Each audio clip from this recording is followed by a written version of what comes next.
akarorero ijambo ry'Imana yavuze akantu karashika ku mutima. Mu bisanzwe uronse amabanga mashasha ukinjira muri ayo mabanga utegereza kumenya ko ayo mabanga uriko witegurira kuyavamwo, mugabo kutegerezwa gusiga ikimenyetso cawe hamwe bose bazovuga bati iki cyakozwe kuri naka. Kuko utemeye guhasiga ikimenyetso hari aho ugumaho nyene canke ugakoroka canke ukaduga. Iyo ufise rero ikimenyetso kenshi na kenshi uvaho uduga. Jewe byaratumye rero ntangura kwiyumvira none nanje nkora iki kugira ngo nze mpeze aya mabanga mfise ico nzokwirata. Iminsi yose ngira ngo nico kintu ca mbere nama niyumvira, mugabo gushika kuri uyu munsi mbonye iteka mwanteye naciye mbona yuko ibyo byose mfise ikimenyetso maze kugira ngaha muri uwo mugambi, kandi ntakekeranya ndashobora kubona ko hariho ikimenyetso gishasha caje. None rero Imana irinazwe mu ijuru. Ibyo rero bijanye na kirya civugo c'uno munsi, ataco haya amaboko isanzwe ushobora gushimirwa. None ikintangaje nuko pastor avuze ati iryo jambo yageretswe mu kwezi kwa gatandatu, ariko naje uko kwezi nyene niwo munsi narihabwa. Sinarihawe n'uwo no kwita ngo umugumyabanga. Hariho umumama nibazawe aravyibuka, jewe haraje ico gihe umwana ameze nk'umumarayika niwe yarimpaye cyangwa ndaribitse. None umunsi waryo washitse, none nsanze n'uwigishije nawe Apotre Charles nawe yari yarirose. Ikintu cyose kirafise umwanya wacu.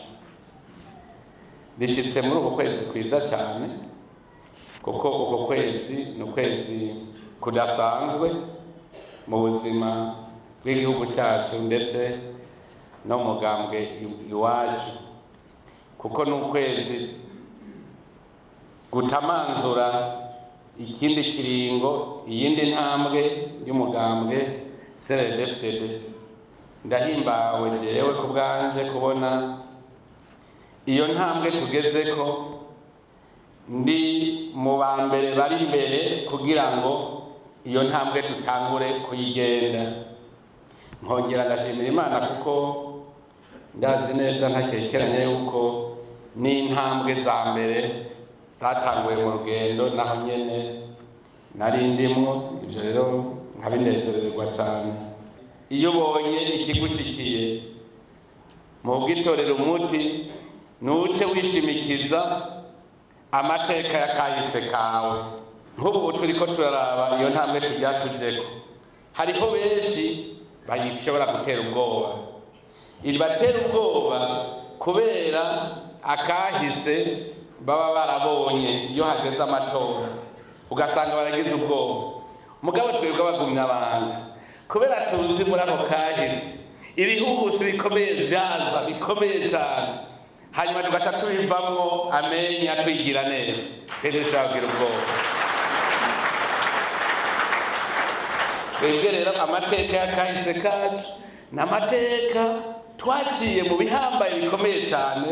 Uno munsi nta bintu tubona vyoza bikomeye kurusha ibyo twabonye.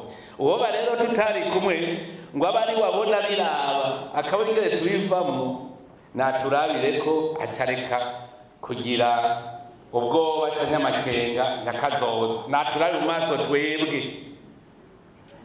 Erega no mu muryango iyo hagize igikoma umwana araba mu maso se. Abonye se wiwe atagora ariko aritwegera, umwana acaja kwikina umupira ati ni vyiza cyane.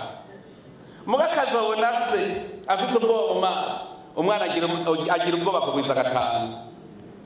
Nico gituma nta mugumyabanga n'umwe yo kwigera agira amakenga ku kazoza cyangwa kamutera ubwoba muri ibi tuyimirije, kuko ubu tubona ibyiza biruta ibyo twari twarabonye.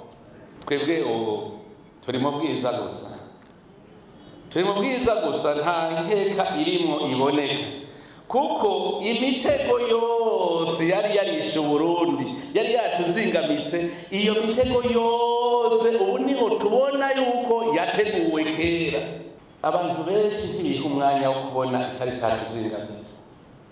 Turavuga ngo twazimbgamitswe n'amacakubiri, ikibazo cy'ubumwe bw'Abarundi. Mugabo hose abo bazanye ico bashaka kuduhisha kugira ntidutora umuti w'ikibazo cy'ukuri cyari cyatuzingamitse. Twari twazingamitswe no kubura leta mvyeyi mu gihugu cyacu. Igihugu kitagira umuvyeyi, umuryango utagira umuvyeyi wo kwiyubaka gute? Baravuga bati ubwami butiyunze ntiburama. Rero twebwe icyatuzingamitse nuko kuntu tutari dufise umuvyeyi. Rero izi nyigisho twamaturonka nizitubere ikintu turabirako. Utegerezwa kuronka umukuru akuruta akarutegerezwa kuba. No mu ijambo ry'Imana handitse ngo usonere so na nyoko n'abakuruta bose. Burya abantu bazi ngo ni so na nyoko gusa, n'abakuruta bose. Twebwe niko twaratwiga mu katekisimu muri Katolika mu mwaka wa mbere, turiko tuvuga amabwirizwa 10 y'Imana, bavuga bati usonere so na nyoko n'abakuruta bose. Kandi mu ijambo ry'Imana biranditse ko dutegerezwa gusonera abaturuta bose. None tumbwiye, igihugu gifise umuvyeyi ntumusonere ukamugaya, ukuba ukamuvuga mu izina, ukamuha n'ayandi mazina, mushaka Burundi tubwubake gute? Genda bahakarariro gatoya ijambo ry'Imana. Muribuka Miriyamu na Aroni bajeje kugaya Musa.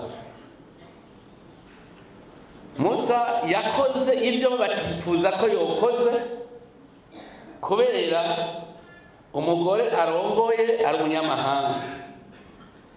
Hanyuma batavuga bati Musa bya bigatubwira n'ibinyoma, batavuga ya wewe ingingo yafashe, ati wewe ni Imana ibwira wenyene aho uri kurabesha. Batangura kumugaya, Imana yace yizira nyene, kuko Musa nawe hajya Imana yace ivuga iti nanje njyaniye icubahiro ntibasubire kumugaya. Nico gituma ugaye umuvyeyi ariwe Imana iziko ariwe acunze irihanga ryayo, Imana irashobora kwizira nawe ikagukubita ikofu. Nico gituma umuntu wese kiretse Imana ari imwe iri hejuru ya twese, nta numwe adafise mukuru we.